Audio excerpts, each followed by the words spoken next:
চলতেছে কথা বলেন না।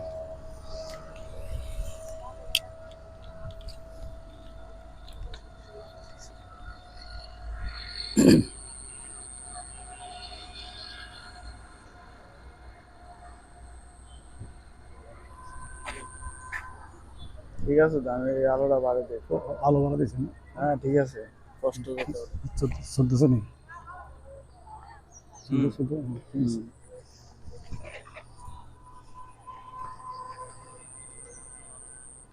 দর্শক, আমি টাইমস পিপল থেকে আপনাদেরকে ধন্যবাদ।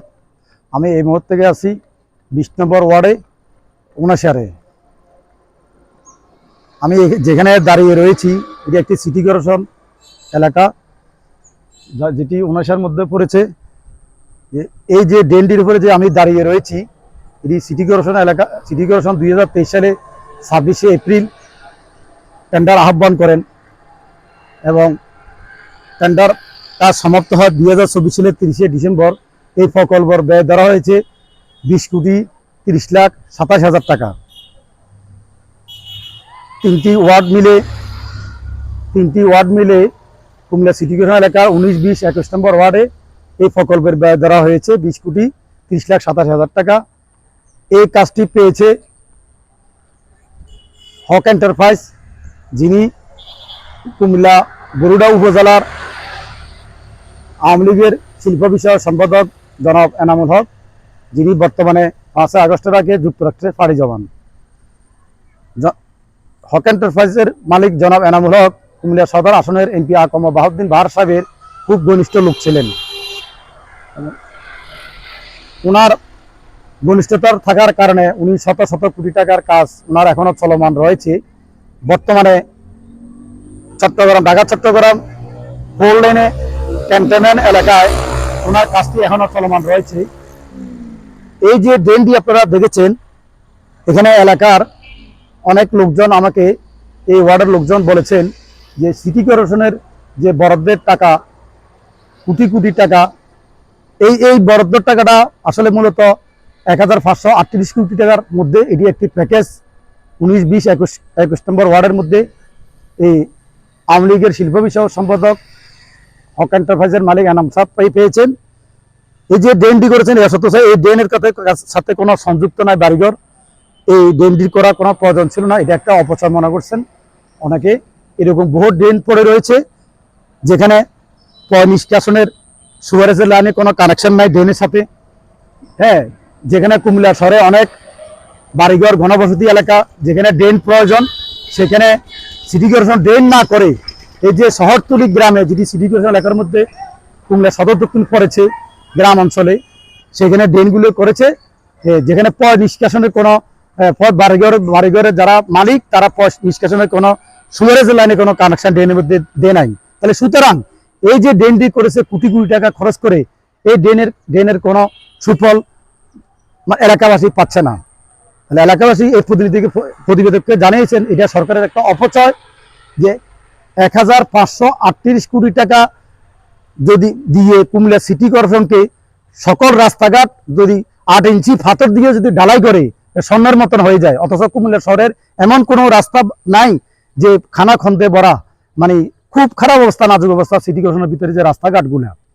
কুমিল্লা সিটি কর্পোরেশনের যে 27টি ওয়ার্ড রয়েছে, কাউন্সিলররা তাদের চাপে অনেক সময় দেখা যাচ্ছে কি তারা এই টেন্ডারগুলো তারা আহ্বান করেন তাদের নিজস্ব ওয়ার্ডে। হ্যাঁ, তারা এই চাপের কারণে সিটি কর্পোরেশন সাবেক মেয়র মঞ্জুর সাকু তখন এই টেন্ডারগুলো করছেন এইসব ওয়ার্ডে। কাউন্সিলরদের চাপের কারণে, যেটি আমাকে জানিয়েছেন কুমিল্লা সিটি কর্পোরেশন নির্বাহী প্রকৌশলী আবু সায়েম, উনি বর্তমানে সিটি কর্পোরেশন আছেন এবং উনি পিডির ডাইরেক্টরও। উনি আমাকে জানিয়েছেন এগুলা যারা কাউন্সিলর রয়েছে, কাউন্সিলরদের কারণে আমরা এই শহরতলির সদর দক্ষিণের এইসব ড্রেনগুলো আমরা করেছি। হ্যাঁ, তো আমি ওনাকে প্রশ্ন করেছিলাম এই ড্রেনগুলোতে কোনো সুয়ারেজ লাইন নাই, অনেক বাড়িঘরে, কেন ড্রেনটি করেছেন? আমরা ভবিষ্যৎ পরিকল্পনা করে আমরা এই ড্রেনগুলো করেছি। ওনার জবাব হয়েছে এটা।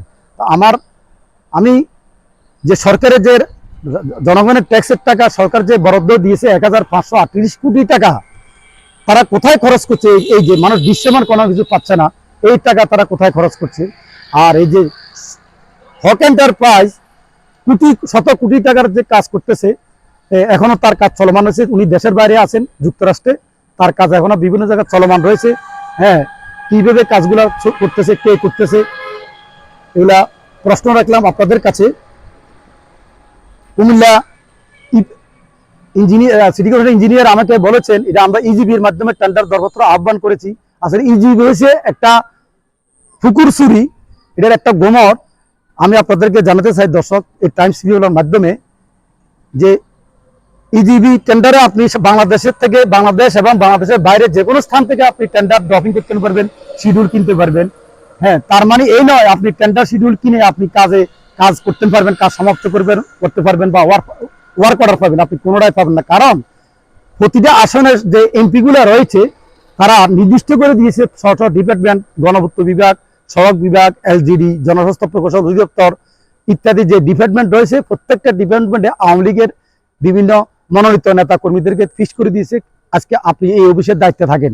এখন যে অফিসের যে নির্বাহী প্রকৌশলী রয়েছে তারা এস্টিমেটগুলো মন্ত্রণালয় থেকে যখন অনুমোদন নিয়ে আসেন তখন তাদের প্রতিনিধিকে বলেন যে আমরা টেন্ডার করবো, এত তারিখের আহ্বান, আপনারা তালিকা দেন কে কাজ কোনটা নেবে।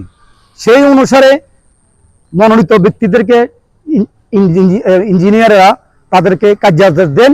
কিন্তু এর মধ্যেও একটা সিস্টেম করে রাখছে সরকার ইজিবির মাধ্যমে, যে একটা টেন্ডার অংশগ্রহণ করতে হলে একটা ঠিকাদার ফার্স্ট, সেকেন্ড, থার্ড যে লয়েস্ট হবে তাকে কার্যাদেশ দেয়। এখন যে ব্যক্তিকে, তার মনোনীত ব্যক্তিকে যখন কাজটা দিবে তখন তাদের গ্রুপ মিলাইয়া কয়েকজন ঠিকাদার first, second, third rate code তারা নির্ধারণ করে। কারণ সে তো জানে যে লয়েস্ট হবে তাকে কাজ দিবে। তখন তারা 3-4টা মানে বিভিন্ন ফার্মের নামে শিডিউল কিনে এবং ড্রপিং করে প্রক্রিয়া, মানে সরকারি নিয়ম প্রক্রিয়ার মধ্যে পালানোর জন্য। তখন ইঞ্জিনিয়ার সাহেব আমাদেরকে বলে যে লয়েস্ট এসে আমরা তাদেরকে কাজ দিছি নিয়ম মোতাবেক। আসলে এটা আদৌ সত্য নয়। ওই যে এই ঠিকাদারগুলো তাদের নিজস্ব ঠিকাদার, তারা 3-4টা কয়েকটা গ্রুপ মিলিয়ে তারা শিডিউল কিনে এবং কাজটা তারা পায়। এমপি যখন বলে দেয় অমুক ঠিকাদার এই কাজটা পাবে, ইঞ্জিনিয়ার সেভাবে কাজগুলো সে প্রক্রিয়া সম্পন্ন করে সরকারিভাবে, যাতে সরকারি নিয়মের কোনো ব্যত্যয় না ঘটে। তো এইভাবে বিগত 15 বছর ধরে এই কাজগুলো হয়েছে। এখন অনেক ঠিকাদার আমাকে বলেছে যে ভাই, ইজিপি একটা পুকুর চুরি, যদি লটারির মাধ্যমে যদি টেন্ডারগুলো যে হয় তাহলে আমরা বছরে অন্তত হলে একটা কাজ পাইতাম। ভাই, আমরা বছর বছর এই যে আমাদের লাইসেন্স নবায়নের পিছনে আমাদের লক্ষ লক্ষ টাকা চলে গেছে, আমরা গত 15 বছর পর্যন্ত লাইসেন্সগুলো নবায়ন করতেছি, আমরা একটা কাজও পাই নাই। হ্যাঁ, আপনি একটু আপনার পোর্টালে এগুলো তুলে ধরবেন আমাদের এই অভিযোগগুলা। সরকারের রেভিনিউ লাভবান হবে যদি সকল ঠিকাদার অংশগ্রহণ করে লটারির মাধ্যমে। তাহলে এক একটা প্রতিষ্ঠানে ঠিকাদার রয়েছে কমপক্ষে 1000-এর উপরে একজন ঠিকাদার লাইসেন্সভুক্ত, তালিকাভুক্ত ঠিকাদার রয়েছে। তারা প্রতি বছর লাইসেন্স করে, নবায়ন করে, কিন্তু তারা কাজ পায় না। কারণ বিগত 15 বছর ইজিবির নামে তারা প্রচুর চুরি করছে। আওয়ামী লীগের মনোনীত ব্যক্তি থেকে তারা কাজ পায়। বাইরের লোক যদি কোনো ভুলক্রমে একটা শিডিউল কিনে অথবা ড্রপিং করে তখন তাকে ডেকে আনে, তখন তার এটা উগ্র করে নেয়। এইভাবে গত 15 বছর এইভাবে কাজ চলছে। তবে লটারির মাধ্যমে যদি কাজ হয় তাহলে এটা স্বচ্ছতা থাকে, যার ভাগ্যে আছে সে কাজ পাবে। এবং একটা ডিপার্টমেন্টে যদি 1000 লাইসেন্স তালিকাভুক্ত ঠিকাদার থাকে, এই 1000 ঠিকাদার লাইসেন্সভুক্ত ঠিকাদাররা যদি শিডিউল কিনে 1000 টাকা করে, তাহলে সরকার কত টাকা পাচ্ছে? এটা কিন্তু অফারের যে শিডিউলটা কিনে এটা কিন্তু অফারের তাহলে সরকার লাভবান হচ্ছে। ঠিকাদাররা ভাগ্যক্রমে যদি লটারির মধ্যে তাদের নামটা উঠে তারা এক বছর একটা কাজ পায়। তো আমি আজকে এই পোর্টালের মাধ্যমে সরকারের দৃষ্টি আকর্ষণ করছি স্ব ডিপার্টমেন্ট থেকে, এবং সিটি কর্পোরেশনের প্রশাসকের প্রতি আমার উদাত্ত আহ্বান থাকবে যে আপনি নতুন প্রশাসক হিসেবে, আপনি যুগ্ম সচিব পদমর্যাদার, আপনি কুমিল্লাতে নতুন যোগদান করেছেন, আপনি যে কুমিল্লাকে অন্তত একটু কিছু করে দিয়ে যান। আপনার বাড়িও কুমিল্লা বরুড়াতে, এবং আপনার অনেক প্রশংসা শুনেছি। এই যে বিভিন্ন শহর আপনি ঘুরে দেখেন যে সরকারি টাকাগুলো কিভাবে খরচ করছে, 1538 কোটি টাকা।